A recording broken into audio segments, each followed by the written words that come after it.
तासोया एक ऐसा बच्चा था जो कि बचपन से ही यहाँ पे मैजिक नहीं कर सकता था। इसी वजह से उसकी माँ हमेशा से उसकी वहाँ पे बेइज्जती करती रहती थी और बचपन से ही उसे काफी ज्यादा परेशान भी करती रहती थी। तासुया की माँ ने उसके पैदा होने से पहले कई बार उसको वहाँ पे मारने की भी कोशिशें की। तासुया के ऊपर टॉर्चर हर दिन खतरनाक से खतरनाक होता था। उसके चौथे जन्मदिन वाले दिन उसकी माँ ने जा करके उसे वहाँ पे एक इनलीगल सर्जरी करवाने के लिए उसके साथ वहाँ पे जबरदस्ती की। उसकी माँ ने ब्रोकन ब्रेन की मदद से जा करके तासुया के ब्रेन को वहाँ पे पूरी तरीके से डिस्ट्रॉय करने की कोशिश की। हालांकि तासोया के ऊपर यह सारी प्रक्रिया कोई भी तरीके से काम नहीं की और तो और उसकी माँ ने उसके सारे इमोशंस और इच्छाओं को वहाँ पे खत्म कर दिया था। मानो कि वो यहाँ पे जीता जागता एक रोबोट हो। चाहे तासोया जितना भी रोया हो या फिर मदद के लिए चिल्लाया हो, उसकी वहाँ पे किसी ने भी नहीं मदद की और तो और उसकी माँ ने उसको एक लेबे के चूहा की तरह वहाँ पे उसका इस्तेमाल किया। उन्होंने उसकी बहन का सिर्फ एक बॉडीगार्ड बना करके रख दिया जो कि उनका वहाँ पे सर्वेंट था। पर उसी दिन से तासोया ने सीक्रेटली मानव जाति के ऊपर एक ऐसी शक्ति को पा लिया था जो कि काफी ज्यादा खतरनाक थी। जैसे कि जेजे के वर्ल्ड के अंदर वहाँ पे गोजो का जन्म होना, उसी तरह से इस कैरेक्टर को यहाँ पे इस एनिमे के अंदर ताकत मिली थी। साथ ही साथ उसके अंदर इतनी ज्यादा पावर थी कि वो यहाँ पे मरे हुए लोगों को भी काफी ज्यादा आसानी से जिंदा कर सकता था। मानो ना मानो हमारा भाई वहाँ पे पूरी तरीके से गॉड बन चुका था, पर उसने इतनी ज्यादा इंक्रेडिबल पावर को अपनी माँ और बहन से वहाँ पे छुपा करके रखा। जब वो तीनों लोग बैठ करके वहाँ पे प्लेन से सफर कर रहे होते हैं तो उसकी माँ और बहन फर्स्ट क्लास के अंदर बैठ करके वहाँ पे सारे नजारों के मजे ले रहे थे, जबकि वो बेचारा वहाँ पे इकोनॉमी क्लास के अंदर बैठ करके सारी भीड़ के बीच में वो बैठा हुआ था। एक दिन म्यूकी ने जा करके उसको वहाँ पे सामान उठाते हुए देखा और उसने जा करके अपने भाई से ही वहाँ पे नफरत करना शुरू कर दिया। उसने सोचा तासोया तो बस यहाँ पे एक नौकर ही है। उसकी माँ ने भी सेम उसे यही समझाया कि तासोया को बस तुम यहाँ पे नौकर समझो। और तो और म्यूकी को वहाँ पे तासोया की तरफ देखने तक से वहाँ पे नफरत थी। वो ये भी चाहती थी कि तासोया वहाँ पे मर जाए। जब वो तीनों लोग अपने विला के अंदर पहुंचे तो वेड हानामी ने आकर के उन दोनों लोग का काफी ज्यादा अच्छी तरीके से स्वागत किया। फिर जिसके बाद म्यूकी ने वहाँ पे बाहर टहलने के लिए कहा। उसकी माँ ने आकर के म्यूकी से कहा कि अपने नौकर को प्लीज तुम यहाँ पे अपने साथ लेकर के जाओ। नौकर का मतलब वो उसके भाई को वहाँ पे कह रही थी। जो बात सुन करके म्यूकी वहाँ पे काफी ज्यादा चिढ़ गई। बाहर टहलते हुए वो यहाँ पे यही सोच रही थी कि उसका भाई यहाँ पे आखिरकार कितना ज्यादा बेकार है, क्योंकि वो मैजिक को यूज नहीं कर सकता तो सारी दुनिया उसको वहाँ पे बेकार ही समझती है। तभी अचानक से तासुया ने आकर के उसको वहाँ पे दूर खींचने की कोशिश की, पर वो बड़ा सा ब्लैक आदमी आकर के जानबूझ करके उसकी बहन से वहाँ पे टकरा गया। 3 सोल्जर्स ने आकर के उन्हें वहाँ पे मारने की धमकी दी, पर तासोया वहाँ पे अपनी बहन को बचाने के लिए उसके आगे आ गया और उनसे वहाँ पे वापस से अफ्रीका लौटने के लिए कह दिया। हालांकि उसकी इतनी ज्यादा खतरनाक बात सुन करके वो टकला आदमी बिल्कुल से वहाँ पे गुस्से में आ चुका था, जिसके बाद वो यहाँ पे एक मैजिकल हमला करने लग गया। पर तासोया ने जा करके एक ही हाथ से उसको आसानी से वहाँ पे रोक दिया, जिससे कि म्यूकी वहाँ पे काफी ज्यादा चौंक गई कि मेरा भाई यहाँ पे इतना ज्यादा खतरनाक मैजिक भी कर सकता है। जैसे ही वो टकलू आदमी वहाँ पे उससे लड़ने के लिए आया तो तासुया ने जा करके उसको वहाँ पे वार्निंग दी, तू टकलू यहाँ पे काफी ज्यादा बड़ी गलती कर रहा है, अगर मैंने तुझे यहाँ पे मारा तो तू यहाँ पे मर ही जाएगा। फिर जिसके बाद वो सोल्जर ने जैसे ही अपना पहला हमला उसके ऊपर वहाँ पे किया तो तासुया ने वहाँ पे उसको तुरंत ही से चकमा दे करके उसके पेट के ऊपर एक जोरदार वहाँ पे पंच लगा दिया, जिससे कि वो तुरंत ही वहाँ पे घुटनों के ऊपर आ करके वहाँ पे उकलाने लग गया। बाकी दोनों सोल्जर्स की तो वहाँ पे इसकी हालत देख करके भाई वहाँ पे फट चुकी थी, लेकिन तुरंत ही तासुया ने जा करके अपनी बहन का हाथ पकड़ा और वहाँ से चला गया। चलते समय म्यूकी ने कभी भी यहाँ पे नहीं सोचा था कि उसका भाई यहाँ पे इतना ज्यादा स्ट्रॉन्ग भी हो सकता है एंड पहली बार उसे अपने भाई के लिए एक अलग तरीके की फीलिंग वहाँ पे आ रही थी। विला के अंदर जा करके म्यूकी ने हानामी से बताया कि उसके भाई ने आकर के आज उसकी वहाँ पे जान बचाई, पर तासुया ने जा करके उसे बताया कि वो सिर्फ अपने ऑर्डर को वहाँ पे निभा रहा था। पर तासुया के जाते ही म्यूकी वहाँ पे फूट फूट करके रोने लग गई एंड काफी ज्यादा गहरी सोच में पड़ गई आखिर क्यों यहाँ पे तासुया को आ करके उसका वहाँ पे सर्वेंट बनना पड़ा। नहाने के बाद हानामी ने आकर के तासुया की बहन से यहाँ पे बताया उनकी माँ की हालत वहाँ पे उनकी जानलेवा बीमारी की वजह से काफी ज्यादा खराब हो चुकी है, तो आज कितनी ज्यादा बड़ी पार्टी के अंदर तुम ही यहाँ पे जा करके विजिट करोगी, साथ में वहाँ पे तासोया भी जाएगा। जब वो दोनों लोग मिल करके लिमोजीन के अंदर निकल गए तो हानामी का दिल वहाँ पे पूरी तरीके से टूट गया, क्योंकि वो सिर्फ वहाँ पे एक एआई रोबोट थी और हमारा हीरो वहाँ पे एक असली इंसान। उसने मनी मन यही सोचा कि काश ये दोनों ही भाई बहन एक दूसरे के साथ मिल करके यहाँ पे रहें। पार्टी के अंदर पहुंचने पर म्यूकी के अंकल ने आकर के उनका वहाँ पे स्वागत किया एंड जा करके अपनी फैमिली से वहाँ पे मिलवाया, लेकिन उन्होंने वहाँ पे तासुया को बहुत ही बुरी तरीके से इग्नोर कर दिया था। म्यूकी के 2 चचेरे कजिन्स आयाको और फूमिया म्यूकी से मिलने के लिए काफी ज्यादा एक्साइटेड हो रखे थे एंड तुरंत ही से जा करके वहाँ पे तासुया के बारे में पूछने लग जाते हैं। जैसे ही उन दोनों ने वहाँ पे तासुया को देखा वो तुरंत ही से भाग करके वहाँ पे तासुया की ओर जाते हैं। म्यूकी ने देखा कि उन बच्चों के पिता इस वजह से नाराज थे क्योंकि वो यहाँ पे असली वारिस के पास आकर के बात नहीं कर रहे हैं, पर म्यूकी ने पहली बार अपने भाई को वहाँ पे मुस्कुराते हुए देखा था और उसे काफी ज्यादा जलन होने लग गई कि यहाँ पे तासुया कभी भी उसके लिए ऐसा मुस्कुराता नहीं था। इनफैक्ट आज तक तासुया यहाँ पे कभी भी मुस्कुराया ही नहीं। हालांकि योसुबा फैमिली ने यहाँ पे तासुया को सिर्फ एक वेपन की तरह देखा था। उसे लगा उसे भी यहाँ पे अपने सगे भाई को एक नौकर की तरह देखना होगा और उसके करीब वहाँ पे नहीं जाना चाहिए। लेकिन उस पल तासुया को फिर से वहाँ पे मुस्कुराते हुए देखा तो उसको वहाँ पे थोड़ी थोड़ी जेलिसी फील होने लग गई थी। कुछ हफ्तों के बाद जब शिप के ऊपर बैठ करके हनामी वहाँ पे फोटो ले ही रही थी तो उसने तासुया की उदास सी नजर देखी एंड जाकर के म्यूकी से वहाँ पे बोला क्या उसकी बहन जा करके अपने भाई के साथ वहाँ पे एक फोटो खिंचवा सकती है। पर तासुया को जा करके अपनी माँ से वहाँ पे एक परमिशन लेनी पड़ी। जब उसे वहाँ पे परमिशन मिल गई तो वो दोनों ही बैठ करके वहाँ पे फोटो खिंचवाने लग गए। फोटो को खिंचवाते वक्त म्यूकी लास्ट टाइम में वहाँ पे फोटो के लिए मुस्कुराती है, पर तभी उनकी बोट अचानक से वहाँ पे बहुत ही स्पीड से चलने लग जाती है और कैप्टन ने आकर के उनसे बताया कि हमारे ऊपर यहाँ पे मिसाइल से हमला हुआ है और उन्हें बताया कि एक सबमरीन हमारा पीछा यहाँ पे बहुत ही तेजी से कर रही है। एंड जैसे ही वो मिसाइल आकर के उनकी बोट के ऊपर लगने वाली थी तो तासुया ने वहाँ पे अपने टाइम को धीमे कर दिया एंड अपने मैजिकल पावर का यूज करके मिसाइल्स के वहाँ पे टुकड़े टुकड़े कर दिए। म्यूकी वहाँ पे काफी ज्यादा हैरान थी कि उसका भाई बिना किसी मैजिक के वहाँ पे इतना ज्यादा खतरनाक मैजिक भी वहाँ पे कर सकता है। रात को नेवी के कमांडर ने जा करके वहाँ पे जांच को शुरू किया कि उनके ऊपर मिसाइल्स क्यों दागी गई थी और किस वजह से दागी गई थी। इतनी ज्यादा रिसर्च करने के बाद भी किसी को वहाँ पे कुछ भी नहीं पता चला। म्यूकी ने उन लोगों से कहा कि उनका समय प्लीज यहाँ पे बर्बाद न करें। बाहर अब वो बड़ा ब्लैक आदमी फिर से उसके सामने वहाँ पे खड़ा हुआ था। जब उसके लीडर को पता चला कि तासुया वही इंसान था जिसने जा करके उस टकलू को वहाँ पे हराया था तो उसने तुरंत ही से अपने जूनियर को वहाँ पे माफी मांगने के लिए बोला तासुया से। तासुया ने तुरंत ही से ये सुन करके उसे वहाँ पे माफ कर दिया और सोल्जर तुरंत ही वहाँ से चले गए। जाते समय कमांडर ने तासुया को वहाँ पे उनके बेस में आने के लिए कहा और तो और उनके साथ वहाँ पे एक बार ट्रेनिंग करने का इन्विटेशन भी दिया। अगले दिन हनामी ने जा करके मिया से बताया कि उन्हें वहाँ पे एक डांस के लिए इन्वाइट किया गया है, इसलिए मिया ने वहाँ पे तासुया को बुलाया और उससे वहाँ पे कहा कि तुम यहाँ पे आर्मी की ट्रेनिंग के लिए जा सकते हो। हालांकि म्यूकी ने उठ करके वहाँ पे कहा कि वो यहाँ पे अपने भाई के साथ जाना चाहती है, ना ही यहाँ पे डांस क्लासेस के अंदर। एंड अपनी मॉम से ये भी वादा करती है कि वो सिर्फ सोल्जर्स की यहाँ पे कॉम्बैट स्किल्स को देखेगी। उसकी ये बात सुन करके उसकी माँ तुरंत ही से वहाँ पे मान जाती है। पर तासुया को बुला करके यहाँ पे ऑर्डर दिया कि पब्लिक के अंदर वो यहाँ पे अपनी बहन को मैजेस्टी कहने के अलावा सिर्फ उसका नाम लेकर के यहाँ पे पुकारेगा ताकि बाकी लोग को ये सारी चीजों के बारे में भनक न लगे कि सिर्फ यहाँ पे तासुया उसका सर्वेंट है। घंटों बारिश में चलते हुए वो दोनों यहाँ पे नेवी बेस के अंदर पहुंच गए। A few moments later. जहाँ पर कि काफी सारे सोल्जर्स वहाँ पे एक साथ मिल करके वहाँ पे ट्रेनिंग को कर रहे थे, जिसके बाद वो लोग बिना अपने मैजिक को यूज किए वहाँ पे एक साथ मिल करके कुश्ती भी करते हैं, जिसको इंग्लिश में हम लोग यहाँ पे कहते हैं hand to hand combat. Captain ने वहाँ पे तासुया से पूछा कि क्या वो जा करके इसको वहाँ पे आजमाना चाहेगा। अपनी बहन की तरफ देखते हुए तासुया ने तुरंत ही अपने ऑफर को वहाँ पे एक्सेप्ट कर लिया, इसलिए तुरंत ही से कमांडर ने शीबा को वहाँ पे तासुया से लड़ने के लिए तैयार कर दिया, ये कहते हुए कि शीबा यहाँ पे अपने कॉलेज के अंदर नेशनल बॉक्सिंग चैंपियन था।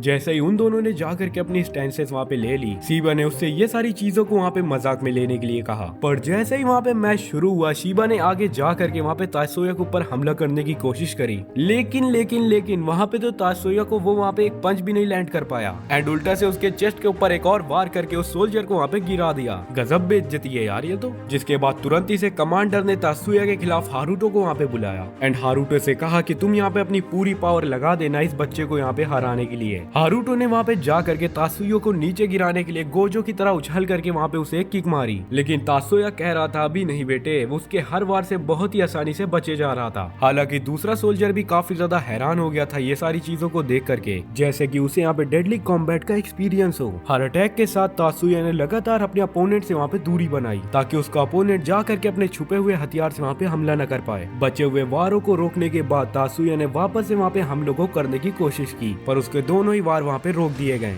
जब हारुतो ने उससे वहाँ पे लड़ाई रोकने की कोशिशें की तो तासुया ने तुरंत ही से उसका हाथ पकड़ करके वहाँ पे उसे दूसरी तरफ पटक दिया, जिससे कि मैच तुरंत ही वहाँ पे खत्म हो गया। हमारा हारुतो भाई वहाँ पे जीत गया। उसकी बहन इतनी ज्यादा इंक्रेडिबल पावर देख करके उससे काफी ज्यादा हैरान हो चुकी थी, लेकिन एक बड़े काले आदमी ने आकर के तासुया को वहाँ पे आखिरी लड़ाई करने का ऑफर किया, ये दावा करते हुए कि वो यहाँ पे बदले के लिए नहीं लड़ रहा है। पर फिर भी कमांडर ने जा करके तासुया से पूछा कि क्या वो वहाँ पे जा करके लड़ना चाहता है, और जब तासुया ने उससे वहाँ पे हाँ कर दिया तो मियुकी वहाँ पे अपने भाई के लिए थोड़ा सा वहाँ पे चिंतित हो गई। पर तासुया ने उसे चुपके से समझाया कि मेरी बहन, मुझे यहाँ पे कुछ भी नहीं होगा। दोनों ने जा करके वहाँ पे अपनी पोजीशंस ली एंड सोल्जर ने तुरंत ही अपनी मैजिक का यूज करके वहाँ पे तासुया के ऊपर हमला करने की कोशिश भी की, पर तासुया ने वहाँ पे अचानक से छलांग लगा करके खुद को वहाँ पे दूर कर लिया। मियुकी को वहाँ पे लगा कि मैजिक का यहाँ पे यूज करना चीटिंग है, पर तासुया ने वहाँ पे मियुकी का नाम लेकर के कहा कि उसको रियल वर्ल्ड के अंदर यहाँ पे मैजिक से ही लड़ना पड़ेगा। जैसे उधर वो यहाँ पे उसके हमलों को चकमा देता ही रहा। म्यूकी इधर खड़ी होकर के सोचती रही कि उसने पहली बार वहाँ पे उसका नाम लिया। उतने में ही तात्सुया ने वहाँ पे अपनी रियल पावर का यूज किया। जैसे ही सोल्जर बॉय उसकी तरफ वहाँ पे बढ़ा तो उतने में ही तात्सुया ने यहाँ पे अपनी ग्रैंड पावर को एक्टिव कर दिया, जिस वजह से सोल्जर बॉय की वहाँ पे स्पीड नॉर्मल हो गई एंड तुरंत ही से जा करके तात्सुया ने उसे वहाँ पे गिरा दिया। मैच के खत्म हो जाने के बाद सोल्जर बॉय ने अपने तुरंत ही से जा करके वहाँ पे हार को मान ली। फिर अपना इंट्रोडक्शन देते हुए वो सोल्जर बॉय यहाँ पे बताता है कि वो यहाँ पे नेशनल एयर डिफेंस फोर्स से है और तो और उसका नाम यहाँ पे डैनी बोनर है। तात्सुया ने भी यहाँ पे उसे अपना इंट्रोडक्शन दिया एंड वहाँ पे डैनी ने उसे गले लगाते हुए बोला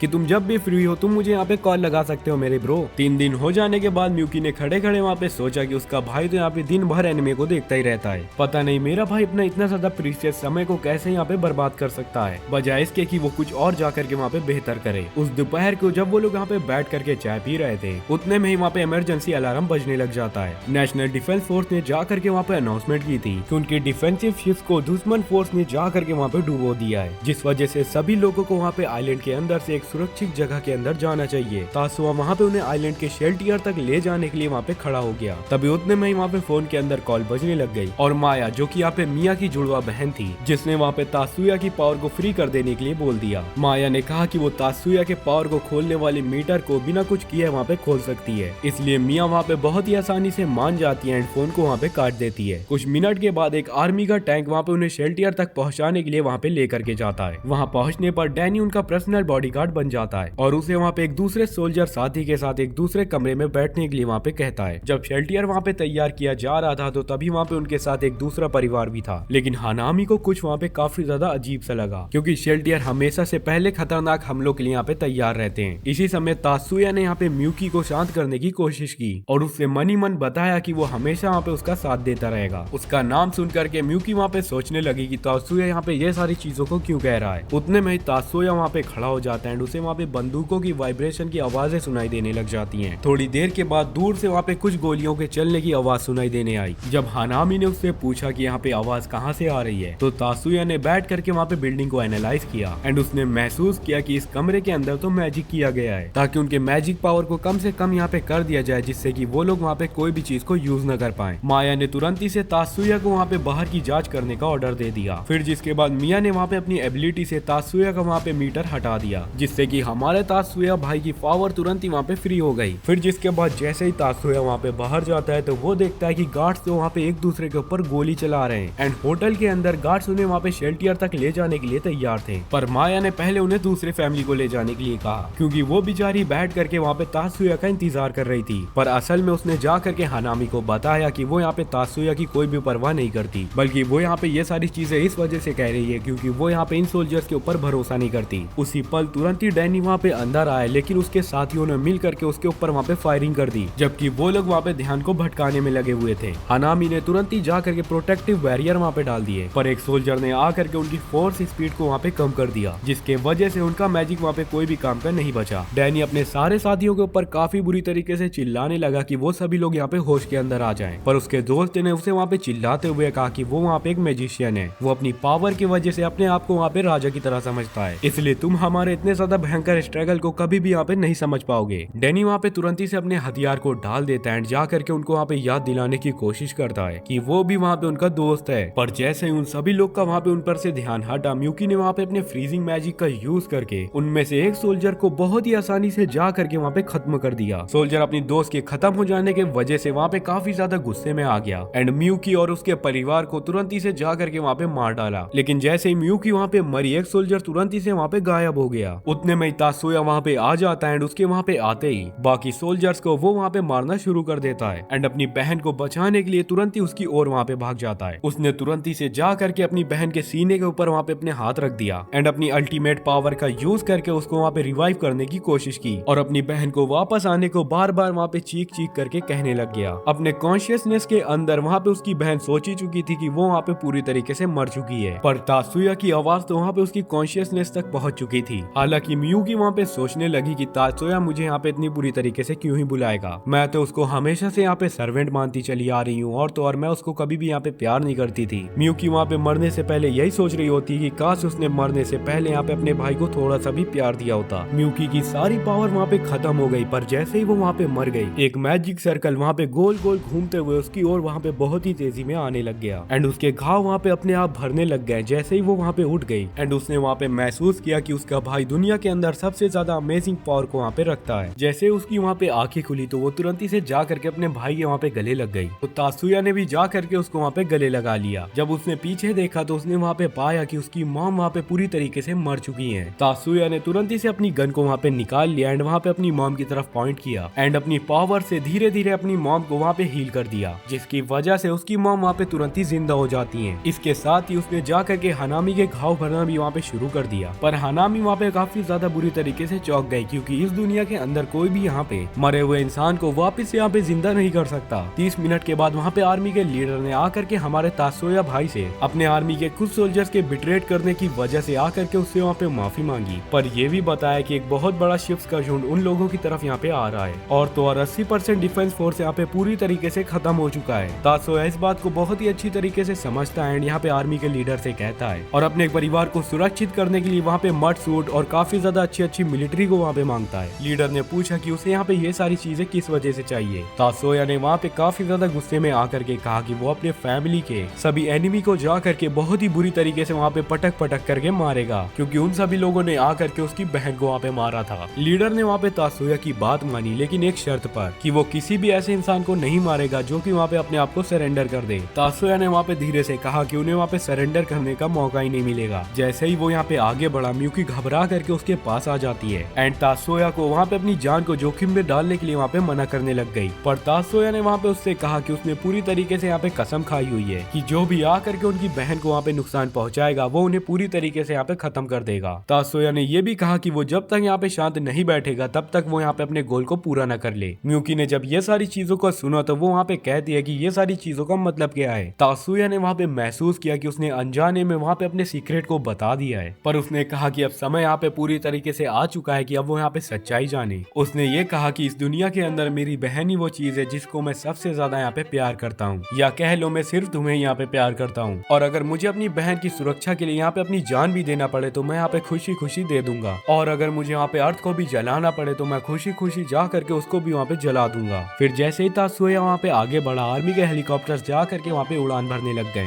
जब दुश्मन का झुंड वहाँ पे आइलैंड की ओर पहुंचा तो वो सभी लोग तेजी से वहाँ पे उनकी ओर बढ़ने लग गए, लेकिन जब उन लोगों ने जा करके तासुया के ऊपर वहाँ पे गन चलाई, तासुया ने आकर के अपनी गन से उनकी बुलेट्स को ही वहाँ पे गायब कर दिया और तो और उन्हें एग्जिस्टेंस से भी यहाँ पे मिटा दिया। अपनी हीलिंग वाली एबिलिटी का यूज करके उसने यहाँ पे अपने मरे हुए साथियों को भी वहाँ पे वापस बुला लिया। लेकिन जब म्यूकी ने ये सारी चीजों को देखा तो वो वहाँ पे अपनी माँ से पूछने लग गई कि आखिरकार मेरा भाई यहाँ पे है कौन। उसकी माँ ने वहाँ पे उसे तासुया का सीक्रेट बताने का वादा किया, लेकिन उससे पहले उसने वहाँ पे उसे एक ऑर्डर दिया कि वो बेकार घटिया जादूगर को अपना भाई वहाँ पे न बोले। हालांकि म्यूकी ने आकर के कहा कि तासुया ने अपनी स्किल से जा करके उसकी वहाँ पे जान बचाई है, पर उसकी मॉम ने हंसते हंसते उससे बताया कि यही एक लौती चीज है जो यहाँ पे जा करके तासुया कर सकता है, क्योंकि वो यहाँ पे एक डिफेक्टिव और बेकार इंसान है। इस दुनिया के अंदर जादू एक ऐसी पावर है जो डेटा को मॉडिफाई करके चीजों को नई तरीके से वहाँ पे बनाया जाता है, लेकिन तासुया तो सिर्फ वहाँ पे जानकारी को खत्म कर सकता था और उसको वहाँ पे वापस से रिपीट कर सकता था बिना उसे किसी तरीके से भी मॉडिफाई किए। तासुया वहाँ पे बिना किसी जादू के पैदा हुआ था, यहाँ तक कि उसके रीग्रोथ स्किल को भी यहाँ पे कोई प्रकार का जादू नहीं माना गया। इसलिए उसकी बहन ने यही सोच लिया कि तासुया की एबिलिटी यहाँ पे किसी चमत्कार की तरह है। उसकी माँ ने आकर के उसे बताया कि आज सुबह फैमिली का हिस्सा सिर्फ वही बन सकता है जो कि पूरी तरीके से यहाँ पे जादू का यूज कर सके। 7 साल पहले उसने आर्टिफिशियल मैजिकल प्लान के तहत जा करके एक फॉरबिडन सर्जरी की, जिसपे कि उसने जा करके तासुया के ब्रेन के अंदर जादू के नंबर्स को वहाँ पे इम्प्लांटेशन किया। इस प्रक्रिया के कारण तासुया ने वहाँ पे अपने सारे इमोशंस को खो दिया था। उसका गुस्सा, गहरा दुख, नफरत या फिर रोना, चिड़चिड़ाना, ये सारी चीजें वो यहाँ पे बिल्कुल से भूल गया था। ये सारे के सारे इमोशंस के जगह पर उसके पास सिर्फ एक ही इमोशन वहाँ पे बचा हुआ है। इस मैजिक के प्रक्रिया के बदले तासुया का भी मैजिक यहाँ पे बिल्कुल से बेकार था।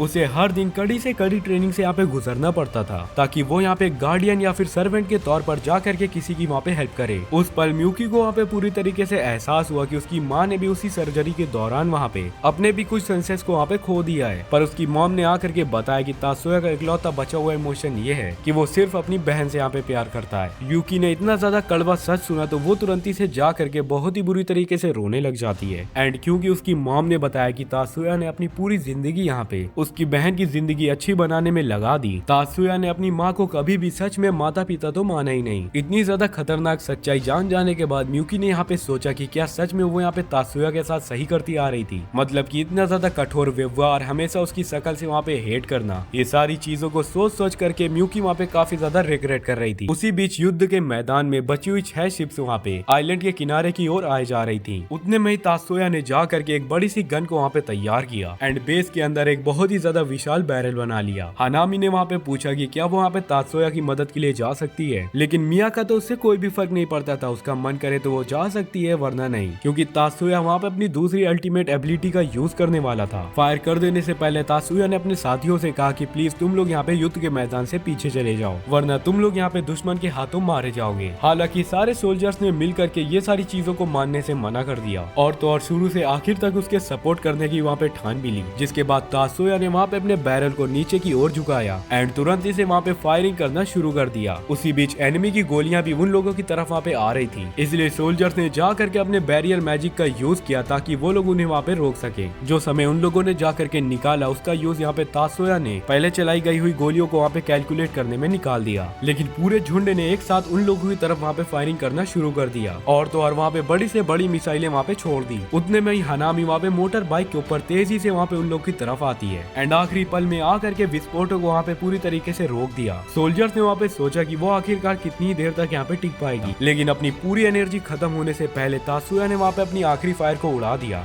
जिससे कि वहाँ पे पूरे झुंड के खत्म हो जाने के बाद हानामी वहाँ पे अचानक से गिर जाती है। इतने बड़े धमाके के कारण वहाँ पे एक बहुत ही बड़ी सुनामी आने वाली थी, जिससे कि वो सभी लोग बच बचा करके वहाँ से भाग जाते हैं एंड बचने के बाद हानामी ने आकर के कहा कि अब उसकी जिंदगी यहाँ पे पूरी तरीके से खत्म होने वाली है। वो जा करके तात्सुया से बताती है कि उसकी पूरी जिंदगी यहाँ पे मिशन और एक एआई के तौर पर पूरे परिवार की रक्षा करने पर गई है और आज उसने पूरी अपनी ड्यूटी को फुलफिल कर लिया है। जब तात्सुया जा करके उसको वहाँ पे ठीक करने वाला था तो उसने वहाँ पे तुरंत ही से मना कर दिया। हानामी ने उससे बताया कि अपनी जिंदगी के अंदर कभी भी उसको किसी चीज को चुनने का हक नहीं मिला, पर ये पहली बार है कि उसको वहाँ पे अपनी मौत चुनने का हक मिल रहा है। हानामी ने कहा कि मैं जिंदगी भर तो यहाँ पे एआई की तरह जीती रही हूँ, पर फाइनली अब मैं यहाँ पे एक इंसान की तरह तो मर सकती हूँ। उस पल हानामी ने वहाँ पे अपनी आंखों को बंद कर लिया, जिस पल उसकी आंखें कभी भी वहाँ पे दोबारा नहीं खुली। वाना इंसिडेंट के 3 साल बाद तात्सुया ने जा करके अपनी एजुकेशन को वहाँ पे बढ़ाने का फैसला किया and magic first high school के अंदर जा करके अपना एडमिशन भी वहाँ पे ले लिया। स्कूल की चारों तरफ घूमते हुए तात्सुया जा करके एक फर्स्ट कोर्ट अपर क्लास वाले स्टूडेंट से जा करके वहाँ पे मिला, जिसने की वहाँ पे अपना नाम मायूमी बताया था। उस लड़की ने खुद को वहाँ पे स्टूडेंट काउंसिल प्रेसिडेंट की एक 2nd नंबर की कैरेक्टर बताया और पूछा कि तात्सुया को वहाँ पे स्कूल के बारे में किसी की मदद की जरूरत है। तात्सुया ने वहाँ पे उसके केडिया डिवाइस को देखा एंड समझ गया कि वो यहाँ पे कोई नॉर्मल स्टूडेंट नहीं है। तात्सुया ने आ करके उसको वहाँ पे अपना इंट्रोडक्शन दिया एंड कहा कि कोई भी उसे वहाँ पे मदद की जरूरत नहीं है। जैसे एंट्रेंस सेरेमनी वहाँ पे शुरू हुई, तात्सुया ने जा करके देखा कि जिसके कोट के ऊपर वहाँ पे फ्लावर बना हुआ है वो सभी स्टूडेंट यहाँ पे अपर क्लास के हैं एंड जिनके कोट के ऊपर यहाँ पे कोई भी फ्लावर नहीं बना हुआ है वो सभी लोग यहाँ पे नॉर्मल लोग हैं और जो बेस्ट स्टूडेंट थे वो लोग वहाँ पे आगे बैठे हुए थे एंड जो बुरे स्टूडेंट थे वो सभी लोग वहाँ पे पीछे बैठे हुए थे। तात्सुया के कोट के ऊपर वहाँ पे फ्लावर नहीं था तो इस वजह से उसे पता था कि उसको वहाँ पे कहाँ पे बैठना है। एक चश्मा वाली लड़की ने आकर के वहाँ पे तात्सुया से पूछा कि क्या वो उसके बगल में आकर के वहाँ पे बैठ सकती है। उसने आकर के तात्सुया को वहाँ पे अपने नाम मिजुकी बताया एंड अपनी दोस्त का नाम वहाँ पे एरिका बताया। जैसे ही आकर के प्रेसिडेंट ने वहाँ पे अपना लंबा चौड़ा भाषण खत्म कर दिया, म्यूकी वहाँ पे अपना भाषण देने के लिए आगे बढ़ जाती है।